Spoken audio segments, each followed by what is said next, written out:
Welcome to Gator Bytes, the official business podcast of the Maryland Davies College of Business. I'm your host, Miguel Gomez, and before we begin, we want to remind you to follow us on social media at UHDCOB on Twitter, Instagram, Facebook, and LinkedIn. With us today is MBA Assistant Director Tandra Semiens. Welcome to the program. Thank you so much for having me, Miguel. Pleasure to be here. Wonderful. Well, honestly, we have a lot of things to talk about on the episode today, but let's go ahead and get started. Can you please tell us about yourself, your career in higher ed, your work with the MBA office, and now, congratulations, you're working on some doctoral coursework? Yes. So to put myself in a nutshell, if I may, so I'm Tandra Semiens, as you all know, and basically I've worked in higher ed for about 12 years now, going on 13, in various roles. So I've worked with academic advising in undergrad, and I recently got into graduate, which I love, which led me here back to UHD because I'm also a UHD alumni. So Go Gators. Coming back to home, it feels so great, and working with MBA with students who are from a different background, who have a special background, and kind of helping them achieve the academic success and what they want to do in life. And that's what led me here, and which also led me to my doctoral program. One of my dissertations is how do I increase enrollment in rural schools for students of color, specifically in MS, minority-based schools or Hispanic serving institutions, and how can I give back to the community? Wow, that's amazing. And I think that also is reflected in some recent awards you won. Congratulations, you were recently awarded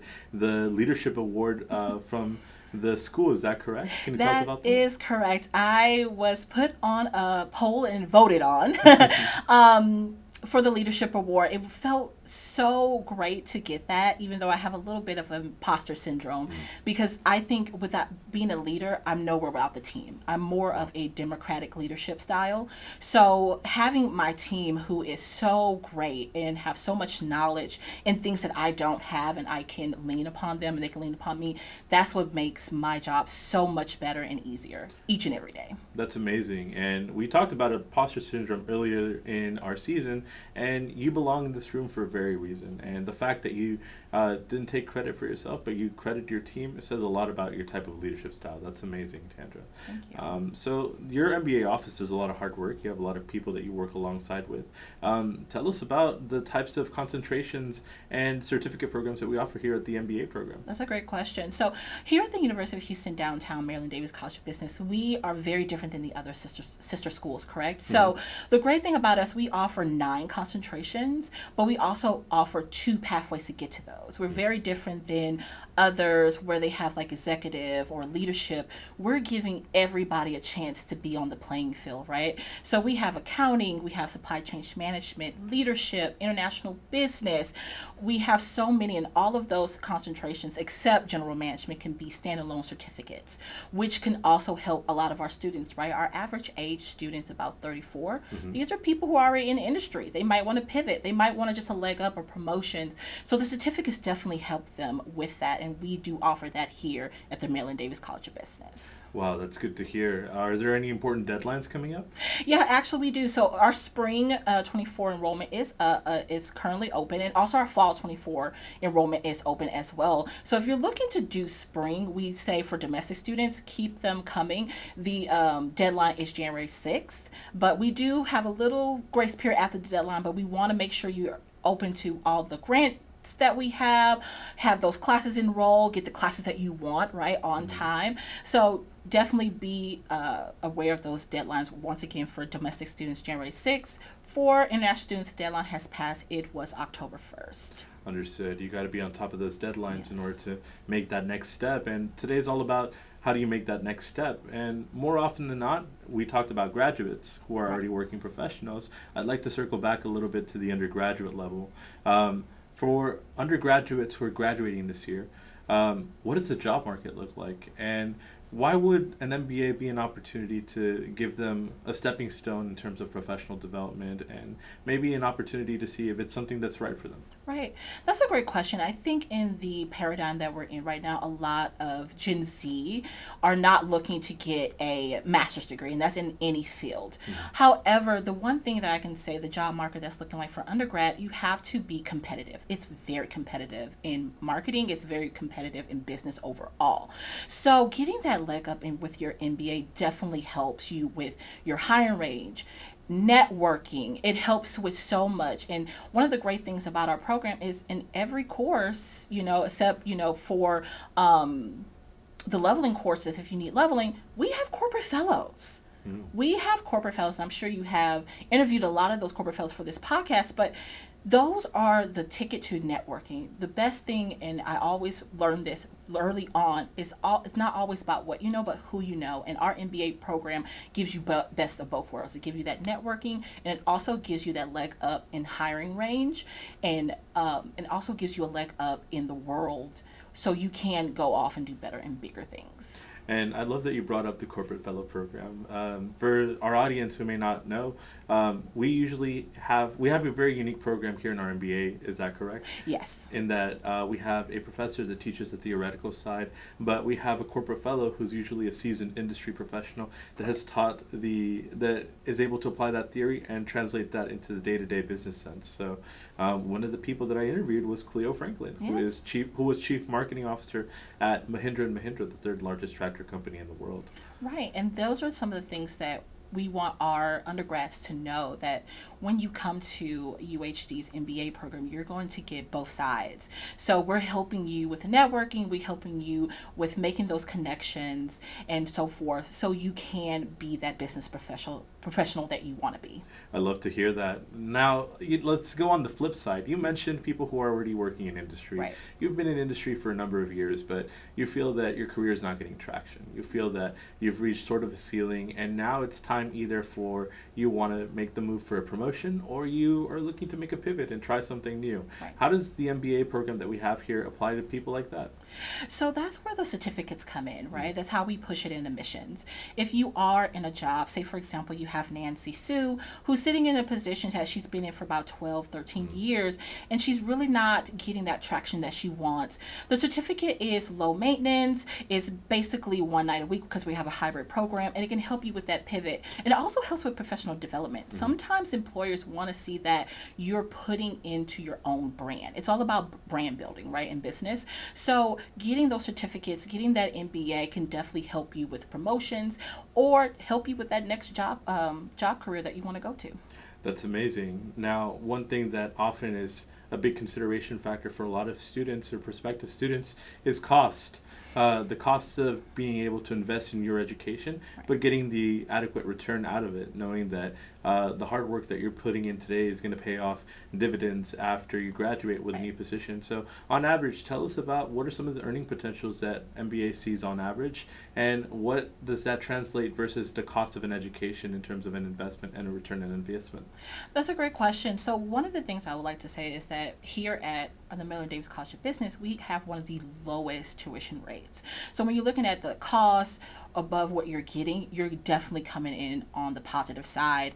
A lot of our students go off to do big and bad things. We have things as people who are executive directors. We have a lot of them that are UHD in-house people as well who got our MBA, and they're making anything from 60 to 80 to 90K annually, which is great, right? That MBA definitely helps with that.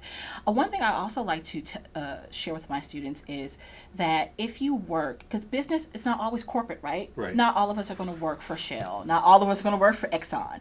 But thinking about higher education, it's business right here, executive work right here. And if you work in a higher education institution, you can be a part of that forgiveness program that the government gives out. I'm myself a part of that program as well. Yes. That's amazing. I didn't know that such a program even existed. Yes. Has it made a big impact in terms of being able to manage your pursuits in education, or at the same time working for an institution in higher ed and driving that forward?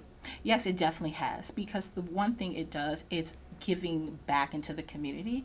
So you're getting that sense, but also you pay about 120 and then your loans are completely paid off. So it definitely helps with, I believe that marginalized students who have these high interests and don't really understand the financial aid side of what it looks like after graduation. This can definitely be a leg up for us and definitely helping us having that generational wealth and growing. And you talk about generational wealth, and that's perfect because one thing that we often think about that's associated with an MBA is social mobility, the ability that through your hard work, you're able to maneuver into a new position, whether you're leading teams or you're in a more advanced role in your corporate workplace. But let's talk about education.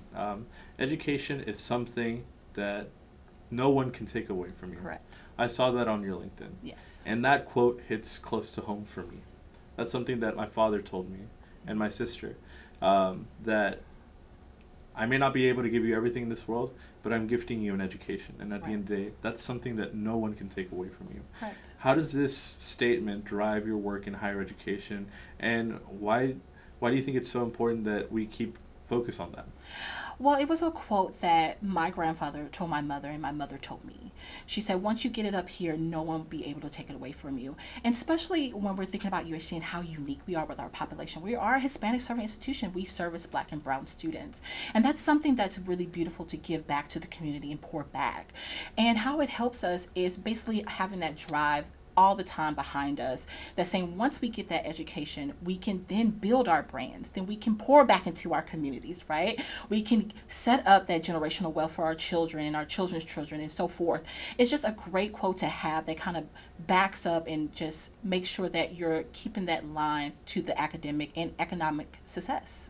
And why is it so important to keep the window of opportunity for these students who want to build generational wealth for their families? And how does the MBA provide a pathway to that? So the MBA provides a pathway to that in a sense of making it affordable, making it accessible. When we're thinking about the MBA differences, one of the things that we love to promote is that we're affordable, that we're accessible. We're sitting basically in the middle of downtown where you can just reach out and grab big businesses, small businesses, and make those connections for our students. The great thing about that is when you're talking about marginalized students, we're heavily populated in this metro area of Houston, right? Mm-hmm. We're one of the largest Hispanic areas, I think, in the continent, right? Mm-hmm. So the thing is, as we move and our economics and it shifts, we want to make sure that everyone has the same playing field. And we want to make sure that everyone has those chances to better themselves and create that generational wealth. That's amazing. Now, I just have to ask, we're thinking a lot about the class of 2023 as they prepare to graduate. Right. And, what would you tell a student who's on the fence about getting their MBA? If you're on the fence, because I was once that student, do your research. Come to the office, talk to an admissions person. Never give up because it's always an avenue. You never know who you might meet. We have so many great people who are UHD alumni, so many great faculty members here. Talk to your faculty members. If you're on the fence about it, definitely do your research. Research. It's very key. And if you're still on the fence about it, come talk to me. I love putting a plug in for UHD. I love putting a plug in for MBA because it can brighten your future. That is amazing. And, you've talked to me a lot about your MBA. I want to dive deep into your doctoral coursework because I think that's so fascinating. I'm a big believer in building bridges, and one of the things that we often see in the discourse is sometimes there's that divide between rural and urban. Right. Why is it so important to not forget about our students in rural communities, and how does your work tie into that? So what drives me towards that is that it's very similar to UHD. A lot of our rural colleges have low economic students living around, students who don't have a chance at higher education. It sounds very familiar, right? Mm-hmm. And they're marginalized students just like, the students that we serve here at UHD. So looking at that coursework and looking at everything, how can you better help serve that community? Actually plays correlation to what I do here at UHD and how I can better serve the community. Of course, it's not a lot of chickens and cows like it is in the rural community. However, they have the same economic struggles that we have here, and a lot of our students have at UHD, that definitely I can correlate and help them and use those bridges to narrow the gaps. That's incredible because it's something that affects people of all walks and backgrounds. It's something that's universal and transcends a lot of people's categories that come to mind. So I have to ask you a difficult question. A lot of people are questioning the value of education in today's climate and in this era of highly connected social media, which people are sharing opinions. What do you say to that, in that, is there value in education? I definitely think it's value in education. I'm going to share with you a news article I saw on Fox 26. It was a gentleman who was in engineering. He did building homes and things of that nature. One of the things he said why he went back to school to pivot was because when he was going to the rooms to market himself, a lot of the times they want to know, what do you bring to the table? What do you bring to the table? And he was a man of color. So I think when you're thinking about what UHD is and what we represent, it's about what you bring to the table. Just having that extra, what do you bring to the table, definitely brings value. And that's what I think education does to students across the board. It brings value to your brand. It's all about, like I said before, it's all about brand building. And having that extra, whether it's an MBA or a certificate, it's just bringing a little value to your brand and bringing that awareness. When you're stepping out to the stage, you know what you're talking about, and you can also back it up with some paperwork. And you are able to open doors of opportunity with just 3 simple letters, MBA. But that being said, I want to thank you so much for coming out to our program today. It's been a pleasure talking to you about the state of higher education, and I look forward to hearing about the amazing things you keep doing in your career as you progress in your coursework and you keep making a difference in the students' lives. Thank you so much for having me. It was a pleasure being here. Well, this has been Gator Bytes, the official business podcast of the Maryland Davies College of Business. I've been your host, Miguel Gomez. Our producers have been Victor Henson, Ricardo Saint. Our set designer is Evangelina Vasquez. Remember to follow us on social media, and don't forget to take out a bite out of business. We'll see you later, Gators.